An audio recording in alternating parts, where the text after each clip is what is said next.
Don't miss Transport Futures Highway Construction and Operations webinar on April 20th at 1 p.m. EST. Experts from the Ontario Ministry of Transportation, University of Toronto, Parsons, IRIS, and the University of Cambridge will be discussing advances in contracting, building, road standards, transportation systems management, traffic safety, and environmental protection, as well as innovations that could be implemented in the future. DCN subscribers receive a 10% discount with promo code DCN23. So check out all the details at transportfutures.ca/highway.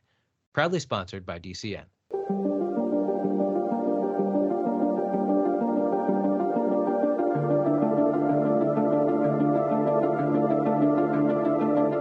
Hello, and welcome to the Construction Record Podcast. I'm digital media editor Warren Frey. April is Construction and Skilled Trades Month in British Columbia, and to focus on BC construction issues, we've invited on two of the province's construction leaders to address some of the issues the industry is facing, as well as what they're doing to celebrate construction throughout the month. Our first interview is with Vancouver Island Construction Association CEO Rory Kulmala, who talks not only about his association's upcoming conference, but also some of the issues VICA has been working on in terms of health, safety, and the ongoing labor shortage. Here's the interview.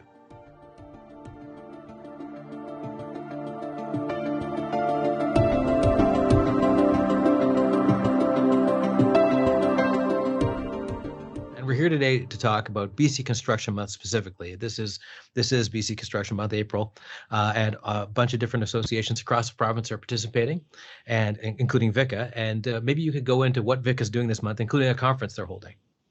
Well, that's our flagship event that we like to showcase in April, and we've been doing it for, well, aside from COVID, we took a bit of a hiatus for 2 years.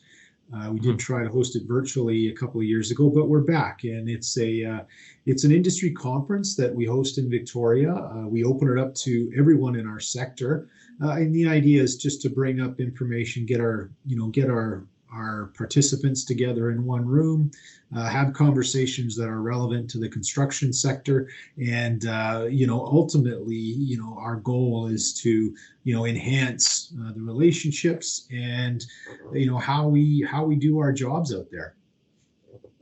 And what are some of the things you'll be focusing on at the conference itself? This year, we've got a bit of a theme that we're focusing on, kind of the we used resiliency, but we're looking at a lot of issues that are really presenting themselves in Victoria. So we're talking about the missing middle, and not so much and that's that's something that's percolated in Victoria through Victoria politics, where they've approved a missing middle campaign, and that's really to increase density in our neighborhoods. So we're not really debating the merits of the missing middle policy. What we are talking about is we'll be talking about how do we do that? How do we do that as a sector to promote and to deliver on a fairly robust mandate? We're looking at things around diversity, where we've got a session with remodeling and promoting and supporting women in our sector. That's a real important segment of our workforce. It's certainly underrepresented. We certainly have lots of room for more women, and we wanted to showcase that. We're going to talk about, you mentioned, if we haven't mentioned, is the Tailgate Toolkit project. This is an initiative we've been working on for some time, and our goal is to have a conversation. My big goal is to have a conversation with each and every worker in our province, and just on the stigma that's attached. What is this toxic drug supply, and why is it so lethal, and how can we in our sector protect ourselves? We'll be also doing our awards presentation. Something that's a little unique in the past is, rather than having a separate event, we're going to roll that into the luncheon, and this is again where we can showcase the achievements of our member companies. We'll be talking about benefits. One of the things that's really important in our sector is a good, healthy workforce, and we've been proud to represent the BC Construction Association Employment Benefit Trust, and to have representatives from them and the industry to come in and talk about why are benefits so important for your company. Some other things we're going to talk about is environmental social governance. A lot of buzzword around that. A lot of it's going on about corporate social responsibility. So we have a session that's going to be facilitated that talks about that. And we'll kind of leave the end of the day with a conversation about risk mitigation, transfer, and management. And really, we're talking about how can we all, we're all in this together, both owners, consultants, and contractors. We have to view the problems and the risk together. And then we're going to bring it home. We've got a great guest this year, Bob McDonald, who is the host of Quirks and Quarks on CBC. Right. He's going to be talking about energy and why is energy so important, particularly in these paradigms of climate change, where we have increased demand on resources and a focus on renewable energy sources. So he'll bring it home with a perspective that I hope that will be intriguing and enlightening to the attendees. So we're looking forward to the event. It's our flagship event. It'll be April 14th. We are sold out. And yeah, we think it'll be a great event to be a capstone for us and Construction Month. And this is not the first Construction Month. I think it's the 6th. Am I right about that? It's gone on for a while now. What kind of awareness or increase of awareness have you seen since it's happened every year? Well, I think we're getting uptake. Maybe it's not so much well known for outside of our audiences, but we certainly do promote that and showcase that when we're talking to our various stakeholders. And it's something we're proud of. And as we find with some initiatives like the toolbox or the lunchbox challenge, we're getting out in the field and we're reminding workers of how important they are and how critical they are to what's been going on in the sector. And we certainly found that during COVID and how resilient construction was, and how despite some pressures in many segments of the economy, construction was still a stable and reliable employer. This was a good opportunity. The Lunchbox Challenge was a great way to say to workers, we know who you are, we see you, and we want to thank you. Mm-hmm. One of the things we wrote about this just at the beginning of the year is you're stressing the importance of ensuring immigrants are safe on site. I know there's a lot more immigrants coming to BC specifically. Some of them are working construction. Some of them have extensive careers in construction from wherever they came from. And you were talking about how it's important that they be safe on site. So maybe you could elaborate on that and see if there's been any progress in, I think, the 3 months since we wrote about it. Well, I think what we talked about was, really there's a culture that some immigrant workers come to, and the rigor and the standard of safety and wellness in Canada and North America, far exceeds some of that from the countries which they came. So, one of the challenges when the report came out late last year about the higher rates of safety infraction for new immigrant workers. Well, it's kind of understanding if you understand where they come from. PPE is not considered. Safety footwear, eyeglasses. They don't really think in those terms. So when we impose, and we demand a certain level of expectation when it comes to safety, they're either not expecting it or they just don't know how to comply. They don't understand what their obligations are. So where have we come in the last 3 months? I think it's a persistent and consistent message that we want to convey to employers of immigrant workers and also immigrants. We want to let them know that they can reject unsafe work, and we have to remind them that working at heights over 10 feet without fall protection is an unsafe situation, and they may think, oh, that's fine, I did that all the time. We have a different expectation here. And I think we need to do a better job and be consistent at reminding and keeping our immigrant workers safe. Now, I'm sure that given, informal networking stuff at the conference and otherwise, you're going to get people talking about what some of the problems are with the industry. So besides stuff we just covered and some of the successes as well, what do you think are some things that maybe it's BC Construction Month? Here are some things we should be aware of because it's BC Construction Month, like in the industry.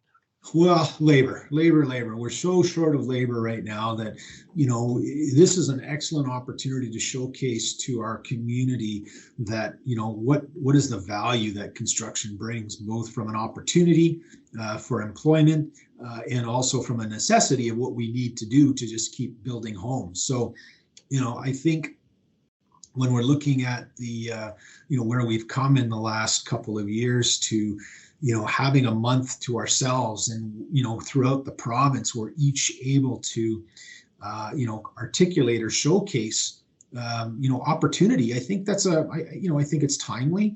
I think it brings our sector together to stand on on one platform, and to kind of bestow the virtues of construction and try to get more people working in our sector. And finally, if people want to attend the conference, when and where is it, and how can they go about registering?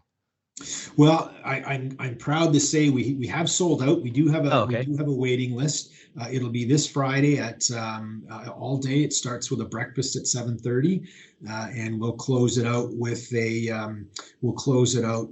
Bob McDonald's and his talk. And then what I didn't tell you was later that evening, our Young Builders Network is hosting it's like the 6th or 7th casino night, and this is another fundraising activity, but it's kind of the headliner for our Young Builders Network in Victoria, and they've been doing this, putting a lot of effort to bring and host a casino night, and the proceeds of that charity go to help fill a dream. They've had excellent turnout in the past and super support, and contributed quite a bit of money to the Help Fill a Dream cause. So, we're putting all this stuff into our day. We make a point of making sure we do this in Construction Month, so that we can celebrate all things construction, and this being one way that we contribute.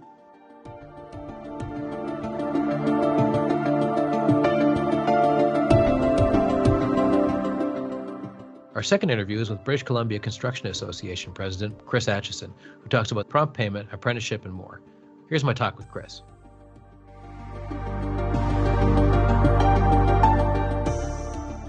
I'd like to start with BC Construction Month. What is BCCA doing for BC Construction Month? I know you had some awards you put out recently. Yeah, thanks, Warren. Well, this is the 6th annual Construction and Skilled Trades Month that we've been a part of, and 6 years ago, BCCA initiated Construction and Skilled Trade Month with a proclamation from the government of BC, and each year we've been endeavoring to add to it, to continue to celebrate the businesses and the skilled workforce that is invested so heavily in this province. So.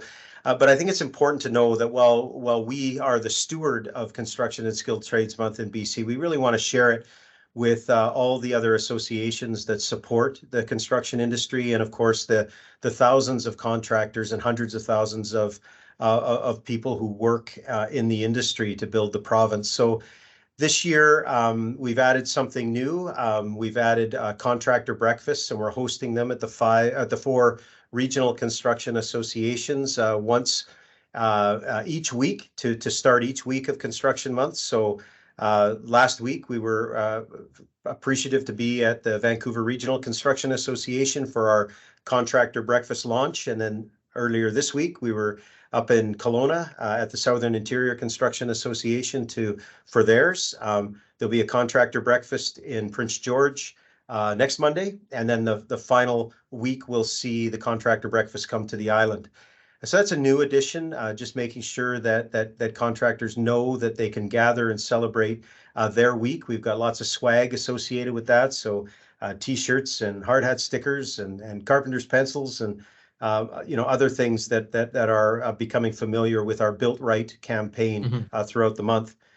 We've also, we're continuing on with the tradition of the Lunchbox Challenge, where we're providing grants to contractors who put in a request for a $250 or $500 amount of money that they can use to purchase lunches for their crew, or partial subsidization of lunches for their crew, and bring lunches in onto the work sites, and then challenge another contractor to do the same for their team. And again, lots of swag associated with that. Fully subscribed on that, 100 Lunchbox challenges, and over 30 construction companies on the wait list as well. So very, very popular. We've issued a number of awards. We announced those awards at the commencement of Construction Month.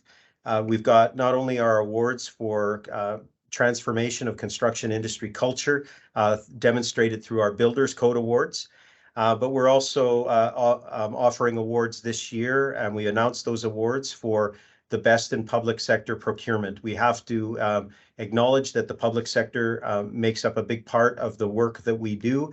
And although a lot of our advocacy centers around making improvements to those efforts, we do want to acknowledge those entities who are making best efforts. So this year, those awards went to Fraser Health, the Provincial Services Authority, and Vancouver Coastal Health and their facilities management procurement team. In addition, the City of Victoria, their supply management services received an award, and as well the BC Ministry of Citizen Services, their procurement services division won our public sector procurement awards. And next week at our construction leadership dinner, we're going to be announcing our our awards for leadership and apprenticeship and community building. And those awards have been announced, and they will go to a company out of Victoria, and Wayne Ferry at Campbell Construction, another island-based contractor, Nappet Projects, and their employee Ryan Thran will be awarded a leadership award as well. And then from the Lower Mainland, Kindred Construction and Julie Morel will be receiving that award. And then from the north, we've got Acadia Mechanical out of Terrace, and Tyler Cameron will be receiving those awards for their industry or for their leadership in apprenticeship and community building. So we're excited about that. So lots going on, and lots of activity on social media, and a couple of other webinars to get through. We've got one tomorrow. The Canadian Construction Association is doing their part to support us. They will be providing an economic update to the industry tomorrow morning. And as well, we're continuing with our Owners Only series in terms of webinars, and we'll have contractors providing some information to owners on the importance of recognizing what risk is in the industry and how it might deter proponents from contracting opportunities.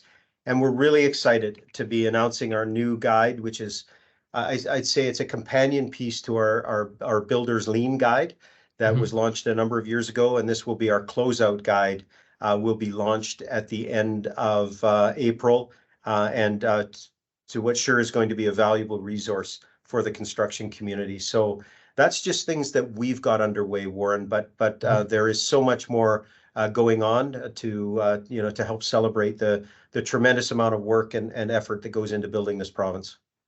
Now, you mentioned apprenticeship, and I know you've advocated for a long time about that, and there's actually been some progress in the last few months. So maybe you could kind of do a little bit of a recap of some of the progress that's been made. The federal government's put some more funding in, for one thing. Yeah, so apprenticeship services, and this comes from ESDC out of Ottawa. We were successful in becoming an intermediary for them to giving some dollars to contractors in recognition of them registering first-year apprentices in the 39 Red Seal trades. And to date, we've been able to give to contractors in excess of $3.5 million, and that's up to a maximum of $10,000 per newly registered apprentice. So every contractor that has less than 500 employees is eligible for this grant when they register a new apprentice. So and over the 2 years of the program, they're able to register up to 4. So if people were in early, they would be eligible up to a maximum of $40,000. We're into the final year, just based on federal fiscal funding guidelines. So we're into our final year of this initiative now, which is the Apprenticeship Services Program. And so employers can still access funds. We've still got upwards of $12 million left that we want to give out to contractors in this final year of the program. And we've still got lots of applications rolling in and lots of capacity to handle these applications as well with the great team that we've built up around that. So I would encourage all contractors throughout the province that are employing apprentices, considering registering new apprentices, make sure before you do so that you reach out to us and the apprenticeship services team and just register your interest, because it's not available to contractors in a retroactive manner. Okay, and always obviously it's not everything is perfect in construction, even on BC Construction Month. You a couple days ago talked to our reporter Evan Saunders about prompt payment, and you called what's not happening a dereliction of duty. So maybe you can go into more detail with that. Yeah, I quite frankly, I'm speaking on behalf of thousands of contractors who are just, they're under a lot of pressure, they're under a lot of stress, and they're doing a lot of work on behalf of this province. And when they can look to their immediate east and to the far east in Canada and see that Ontario, Manitoba, Saskatchewan, and Alberta all have all are way ahead of us on prompt payment legislation, adjudication, and lien reform.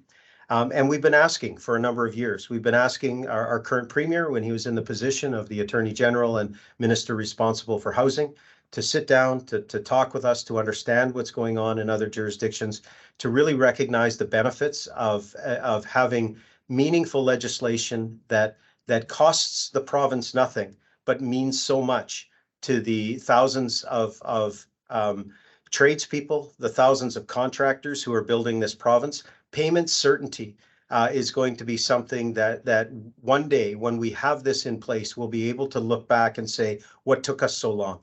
These other provinces are ahead. They're demonstrating progress in this area. All of the associations that I've been in contact with for the last number of years have said it's not perfect, but it's way better than it was. And that's what we want to get to. We want to be building something we want to be building and not only the physical infrastructure and the built environment that supports us, but we want to build the environment that supports the contractors who are called upon to build that infrastructure. We want to make it fair, equitable, and healthy. We need to have a healthy economy. The construction industry contributes vastly to our economy, and we need a healthy construction sector, and prompt payment lends itself to making sure that payment certainty becomes part of just commonplace. We're not talking about money for work you haven't done. We're talking about money that is paid and flowing to the contractors who are submitting proper invoices for work they have done. And it's only fair, and we're one of the only industries, we may be the only industry that doesn't have something like this in place in our economy, and it's just no longer acceptable for the industry we represent. Okay, and finally, if people are interested in participating in Construction Month activities, where should they go online to find out more about it? Yeah, well, we have our Construction Month website that I would encourage people to go to, and they can just find that. Simple, enter Construction and Skilled Trades Month, or you can just go to the BCCA website and you can find more information about us there.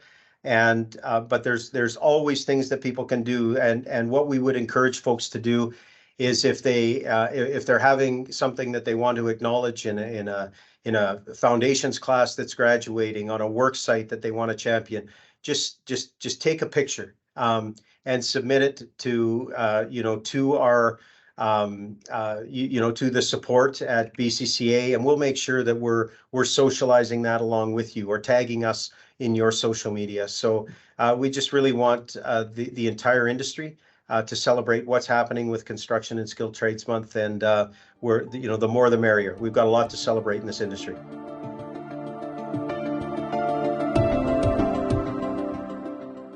Thanks for listening to the Construction Record Podcast. You can hear us on Amazon, Apple, and Spotify, as well as the daily commercial news and Journal of Commerce websites. Thanks for listening.